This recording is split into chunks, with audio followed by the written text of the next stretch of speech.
Hebat Indonesia. Pada kesempatan ini saya bersyukur karena bisa mengikuti pelatihan terkait dengan penguatan kompetensi penggerak komunitas belajar di sekolah penggerak dalam implementasi kurikulum Merdeka jenjang SMA.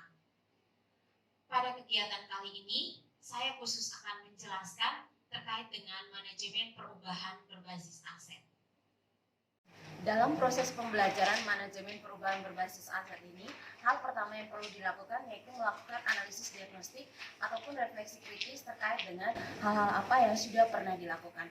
Berdasarkan hasil kolaborasi kami bersama, dari hasil analisis diagnostik itu sendiri didapatkan bahwa dalam proses keberhasilan pengolahan perubahan itu ditentukan oleh beberapa hal, yaitu yang pertama, kita harus bisa memahami manfaat dari perubahan itu sendiri.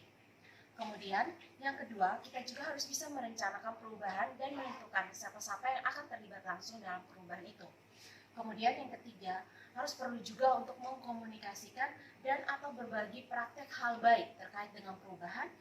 Kemudian yang berikut adalah mengimplementasikan sesuai dengan rencana tindakan yang sudah dilakukan sebelumnya. Dan jangan lupa langkah terakhir yang juga perlu dilakukan, yaitu terkait dengan melaksanakan evaluasi, refleksi, dan tindak lanjut secara konsisten.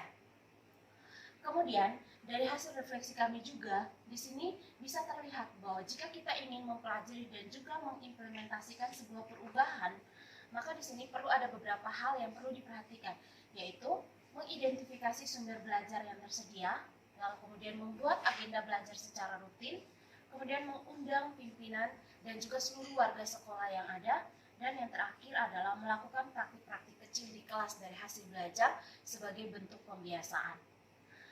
Selanjutnya, di sini saya juga akan menyampaikan bahwa jika kita mengalami masalah ataupun kendala dalam mempelajari dan mengimplementasikan perubahan, maka kita tetap harus berfokus pada aset atau kekuatan yang ada.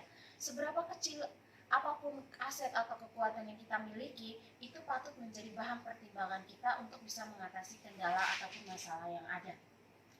Lalu kemudian, model manajemen yang perlu diterapkan, yaitu berfokus pada kekuatan, menargetkan masa depan, dan atau capaian visi dan misi, berpikir tentang kekuatan, mengorganisasikan aset dan kekuatan, dan yang terakhir adalah merancang sebuah rencana berdasarkan visi dan kekuatan tersebut. Dari hasil analisis diagnostik yang telah dilakukan berdasarkan bukti karya yang telah saya sampaikan sebelumnya, langkah selanjutnya adalah kami juga akan berkolaborasi untuk melihat temuan-temuan apa yang ada, lalu kemudian impian apa yang ingin kami capai, dan juga hal-hal apa yang perlu dipelajari lagi, sehingga nantinya bisa menjadi sesuatu hal untuk bisa dibawa dan menjadi salah satu konsep yang bisa dibagi kepada komunitas. Nah, hal pertama di sini terkait dengan temuan. Untuk temuan, di sini ada 5 temuan yang kami dapatkan, yaitu yang pertama, masih ada kegiatan-kegiatan yang bersifat hiburan. Artinya di sini belum ada keseimbangan antara kegiatan yang bersifat menghibur dan juga kegiatan yang bersifat akademis. Hal ini terjadi karena beberapa program yang belum melihat atau belum bisa menganalisis secara penuh kebutuhan dari seluruh warga sekolah. Kemudian yang kedua adalah pembelajaran masih berpusat pada guru. Yang ketiga, kurangnya coaching dari pimpinan. Yang keempat, komunitas praktisi kurang efektif. Dan yang terakhir adalah kurang memaksimalkan penggunaan aset. Dari temuan-temuan yang ada ini, impian kami agar bisa menjadi lebih baik ke depannya, yaitu yang pertama, program yang perlu diikuti dan wajib untuk seluruh guru yaitu program guru penggerak. Kenapa? Karena dalam program guru penggerak ini banyak hal yang bisa dipelajari, yaitu yang pertama, kita bisa mempelajari terkait dengan bagaimana pemanfaatan tahapan Bagja, yang mana dengan menggunakan tahapan Bagja ini bisa digunakan dalam proses implementasi perubahan berbasis aset. Bagja ini sendiri merupakan akronim dari beberapa tahapan langkah implementasi. Untuk B-nya, yaitu buat pertanyaan. Dalam membuat pertanyaan, kita bisa merefleksi hal-hal apa yang masih kurang dan hal apa yang sudah lebih dan bisa dibawa untuk rencana selanjutnya. Yang kedua, A ini adalah ambil pelajaran. Nah, di sini kita bisa mengambil pelajaran dari hasil pertanyaan-pertanyaan yang sudah kita sampaikan di langkah sebelumnya. Kemudian yang ketiga adalah gali mimpi. Di sini perlu digali semua mimpi dari seluruh warga sekolah yang ada, yang mana di sini bisa mengakomodir keinginan dari seluruh pihak sekolah. Kemudian yang berikutnya adalah jabarkan rencana. Nah, berdasarkan mimpi-mimpi yang sudah disimpulkan sebelumnya, maka perlu dijabarkan rencana-rencana apa yang hendak dilakukan yang kemudian nantinya bisa kepada tahapan terakhir, yaitu atur eksekusi untuk bisa melakukan perubahan sesuai dengan perencanaan yang ada sebelumnya. Baik, kemudian hal lain yang juga bisa dipelajari yaitu yang terkait dengan bagaimana penerapan pembelajaran berdiferensiasi. Pembelajaran berdiferensiasi ini bisa sangat membantu untuk mengurangi peranan dari guru yang terkadang sangat besar sekali dalam proses pembelajaran menjadi pembelajaran yang berpusat kepada peserta didik. Lalu kemudian yang berikutnya lagi adalah kita juga bisa memahami bagaimana penerapan teknik coaching. Teknik coaching ini bisa dilakukan baik antara pimpinan dengan guru maupun timbal balik antara guru dan juga pimpinan. Tidak hanya itu, tapi juga bisa dilakukan bersama dengan siswa ataupun tenaga kependidikan yang lain.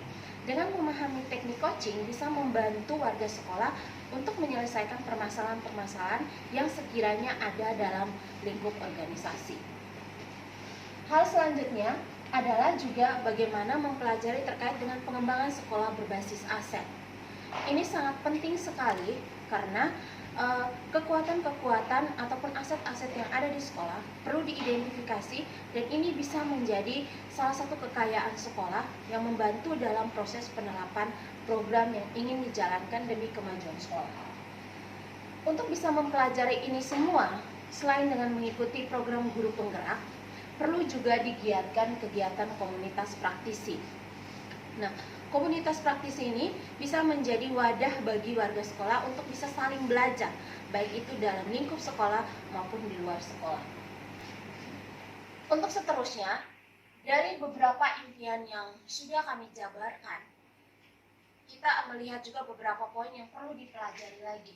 Nah, beberapa poin yang perlu dipelajari, yaitu yang pertama terkait dengan hal-hal yang direncanakan sebelumnya, baik itu terkait tahapan Bagja, pembelajaran diferensiasi, teknik coaching, pengembangan sekolah berbasis aset, yang mana itu semua dapat diakomodir jika Bapak Ibu guru mengikuti program guru penggerak. Jadi kuncinya di sini adalah dengan mengikuti program guru penggerak, maka otomatis hal-hal yang menjadi kekurangan berdasarkan hasil refleksi dan juga evaluasi sebelumnya bisa diatasi dengan lebih baik lagi. Ya, demikianlah aksi nyata saya terkait dengan penguatan kompetensi, khususnya berkaitan dengan manajemen perubahan berbasis aset. Semoga hal ini bisa bermanfaat bagi Bapak Ibu dan bisa diterapkan dalam lingkup organisasi sekolah masing-masing. Sekian dan terima kasih.